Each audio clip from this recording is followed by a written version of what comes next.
Welcome all to the second chapter of the e-lecture series in machine design, basically fatigue. The loads can be divided into two types. Classified into two types, basically static loads and dynamic loads.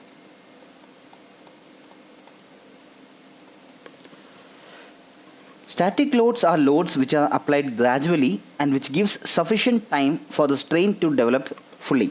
That is, static load can be defined as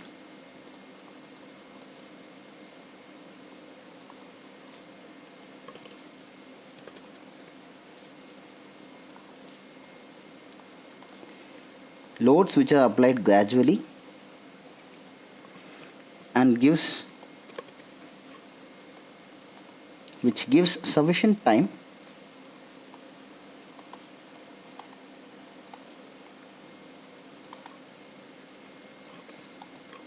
for the strain to fully develop.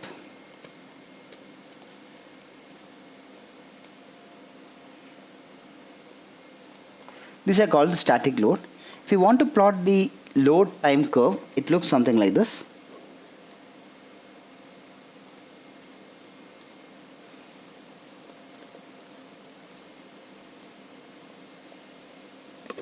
Load time curves looks something similar to this. That is, the load does not vary with respect to time. Load is a constant load applied over a long period of time. Now there is a second type of load called the dynamic load, where the load applied varies with the time.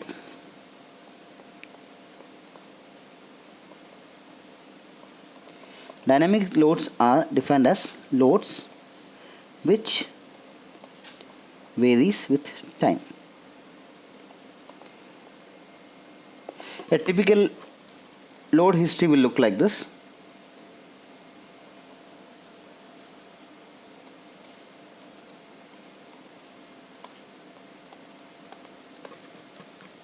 That is, it keeps on varying with time. Now, conditions frequently arise when the stresses vary with time or they fluctuate between different levels. This may occur due to the cyclic variation in loading. These stresses are called the varying stress or fluctuating or alternating stresses. Or I can say that these are nothing but the stresses generated by a cyclic loading due to cyclic loading.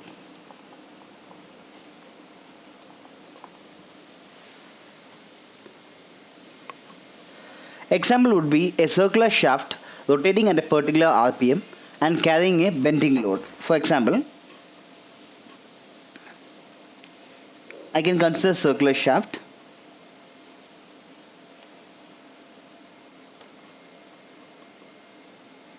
which is rotating at a high speed of n RPM, that is rotation per minute, and I am having a load applied here. Or we can take a simply supported beam case. I'm taking a beam here which is supported by rollers on both sides.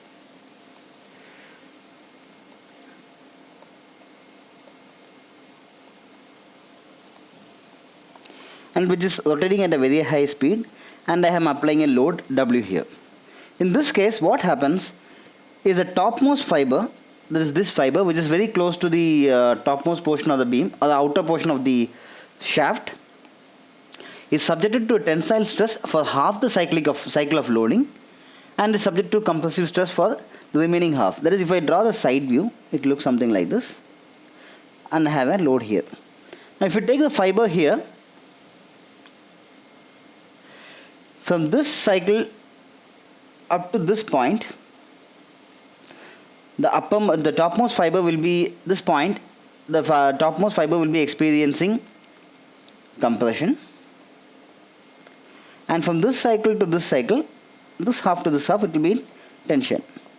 That is, the same fiber is subjected to compressive stress during the first half of cycle and tensile stress during the second half of cycle. This kind of loading is called a cyclic loading, and the stresses generated due to this kind of loading is called the varying stress or fluctuating stress or the alternating stress. And machine members are found to fail under the action of repeated or fluctuating stress. And analysis reveals that the failure stress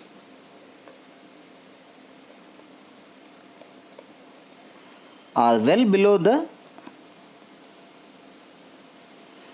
ultimate tensile strength of the material,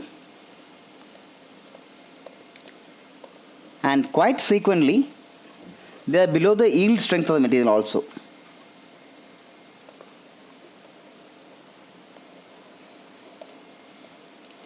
Below the yield strength of the material.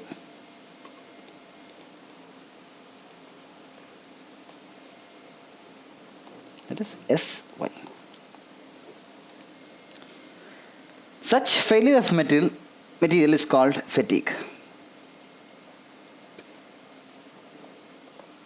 Of material is called fatigue.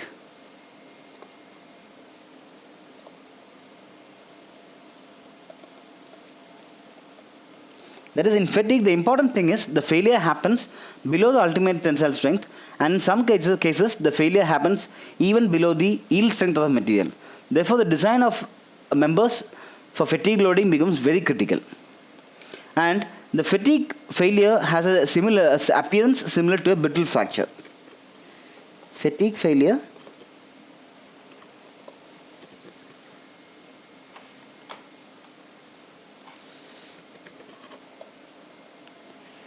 has appearance similar to brittle fracture.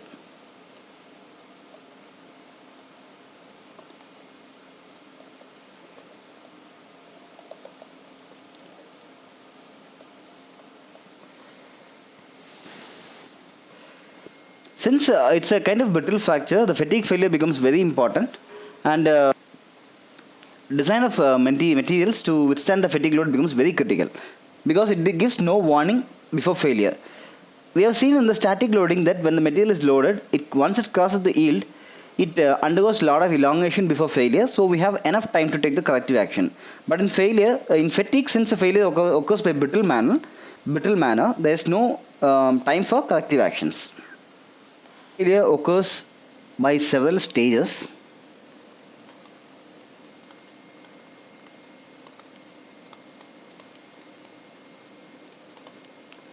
Occurs in several stages. Stage 1 is the initiation of one or more micro cracks due to plastic deformation.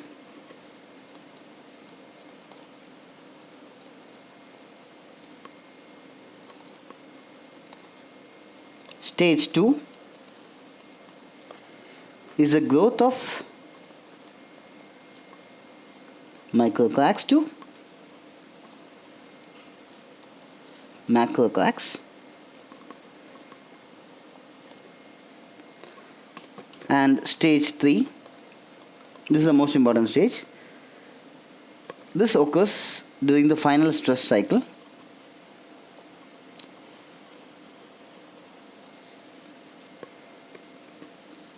Occurs at the final stress cycle when the remaining material cannot support the load.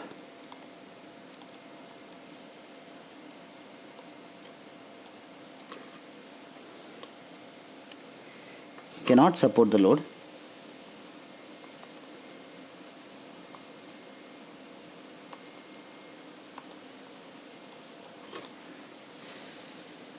Resulting in sudden fast fracture.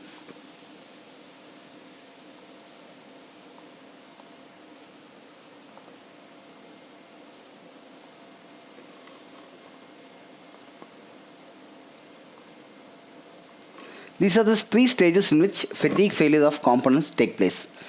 Basically, the fatigue failure is due to crack formation and propagation. The most important thing in fatigue is the crack formation and propagation of the cracks. So any factors which contribute in forming the cracks and propagating will aid in the fatigue failure of the component. And fatigue cracks will initiate at discontinuity in material. That is, the fatigue cracks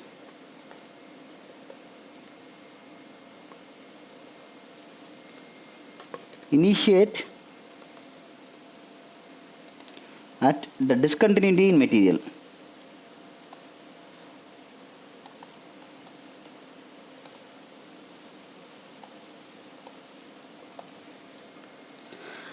And the conditions that accelerate the crack initiation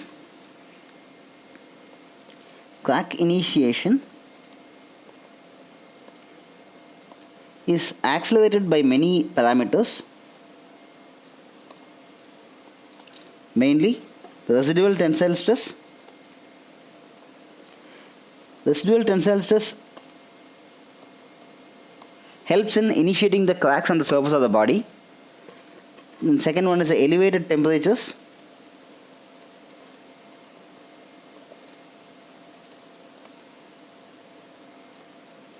Third one is temperature cycling.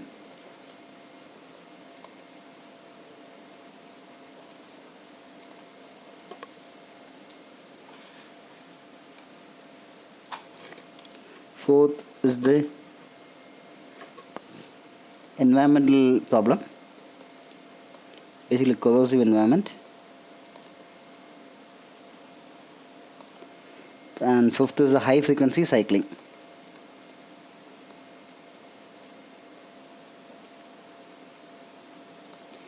These are the parameters which will accelerate the crack initiation process and which will aid in the fatigue failure of the component. Now this chapter on stresses due to fluctuating load will be dealt in several modules. As we have seen in the previous chapter, we have dealt in 5 modules. This chapter also on the fluctuating stresses due to fluctuating load will be dealt in different modules, basically 7 modules. In module 1, we'll see about what are the fatigue life methods.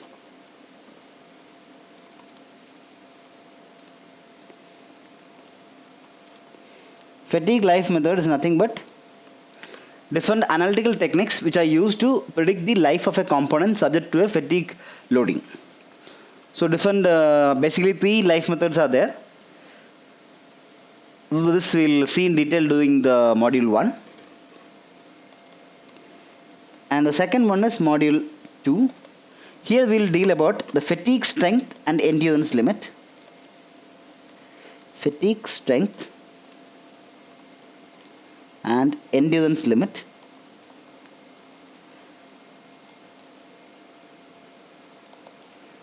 Also called as EL. Next module, we will see what are the endurance limit modifying factors.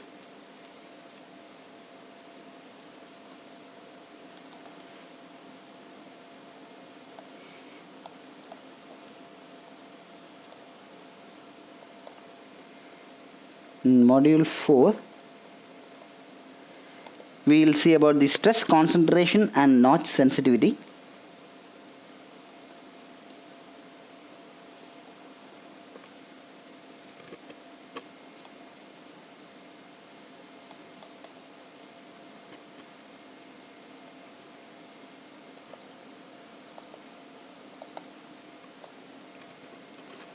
In module 5, we'll see about fluctuating stresses. What are the different types of fluctuating stresses? And in module 6, we'll see about the fatigue failure criteria. Fatigue failure criteria for fluctuating stress.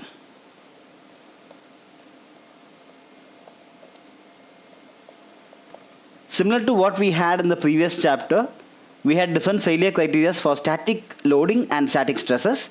Similarly, in this module, we will be seeing the fatigue failure criteria for fluctuating stresses. Then in the last module, we'll see about combination of loading modes.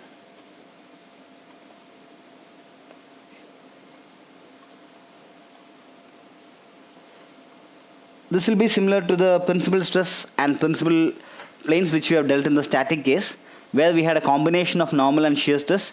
We used the principal stresses to find the maximum stresses which comes in the material, maximum normal stress and maximum shear stress. Similarly, here also we will apply those principles for a combination of loading modes. So we'll cover this chapter in this 7 modules. So initially, first we'll deal with the module 1, which is the fatigue life methods.